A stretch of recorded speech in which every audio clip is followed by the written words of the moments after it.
Halo teman-teman, terima kasih ya udah klik video ini. Belajar PUEB bareng yuk di Tantis Channel.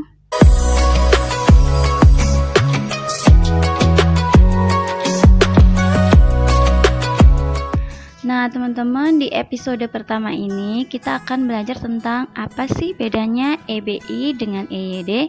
Pasti banyak yang penasaran juga kan? Nah, ayo kita bahas bersama.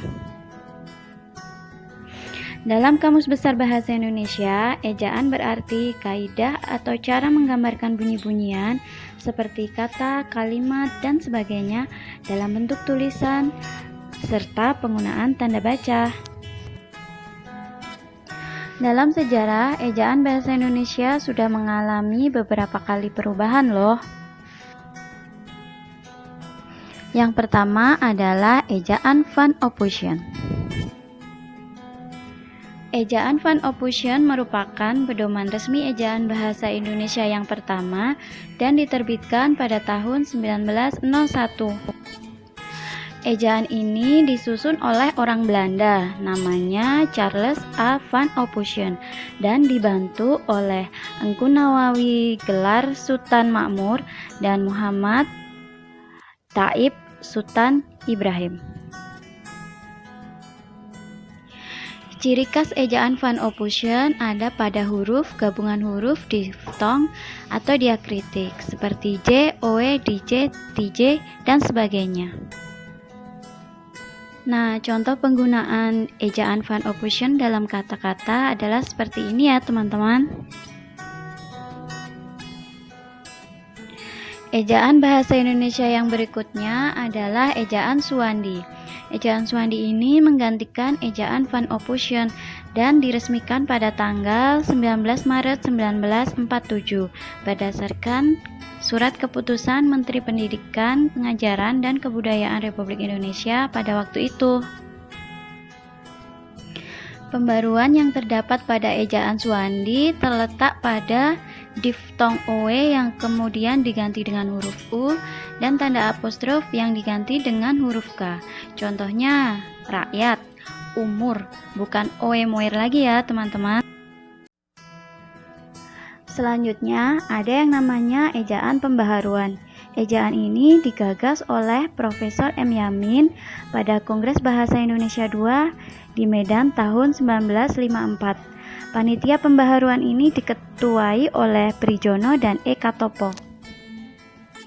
Ejaan pembaruan ini menetapkan standar satu fonem satu huruf. Terus diftong AI, AU, dan OI dieja menjadi AY, AW, dan OY. Selain itu, tanda hubung juga tidak digunakan lagi untuk kata berulang yang memiliki makna tunggal. Tapi ejaan pembaruan ini tidak jadi ditetapkan dalam undang-undang. Coba kalau jadi ditetapkan ya, pasti kita akan menulis santai menjadi santai dan pantai menjadi pantai. Yang berikutnya ada ejaan Melindo. Melindo merupakan akronim dari Melayu Indonesia.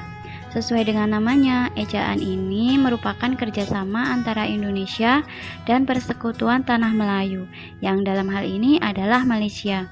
Ejaan Melindo disusun pada tahun 1959. Ejaan Melindo disusun dengan tujuan untuk menyeragamkan ejaan antara dua bahasa. Ya, tahu sendiri kan, bahasa Indonesia dan bahasa Melayu agak mirip-mirip gitu. Setelah ejaan Melindo, kemudian ada ejaan Lembaga Bahasa dan Kesusastraan atau disingkat menjadi ejaan LBK. Ejaan LBK ini merupakan kelanjutan dari ejaan Melindo, dibentuk pada tahun 1967 dengan panitia campuran antara Indonesia dan Malaysia. Isi dari ejaan LBK nggak jauh beda dengan ejaan yang disempurnakan atau EYD. Untuk EYD kita akan bahas selanjutnya ya. Huruf vokal dalam ejaan LBK terdiri dari I, U, E, O, dan A. Selain itu, dalam ejaan ini istilah-istilah asing juga sudah mulai diserap ke dalam bahasa Indonesia. Ejaan yang berikutnya mungkin udah banyak kita tahu ya, namanya ejaan yang disempurnakan atau disingkat EYD. EYD ini berlaku sejak tahun 1972 sampai tahun 2015.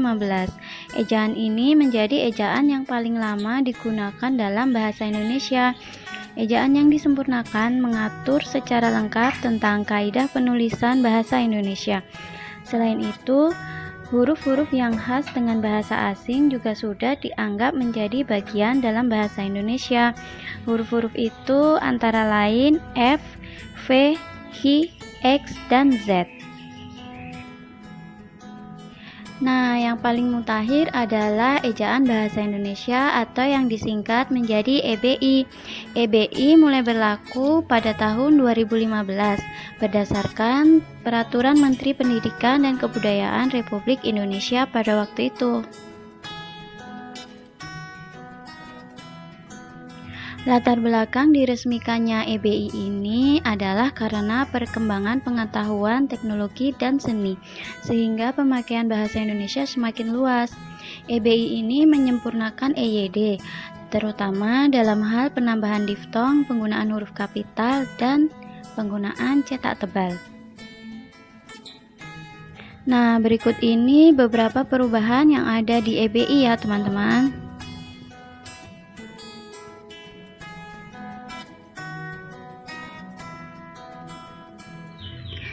Sebenarnya antara EBI dan EYD tidak jauh berbeda, hanya ada perubahan dalam hal diftong dan penggunaan huruf tebal.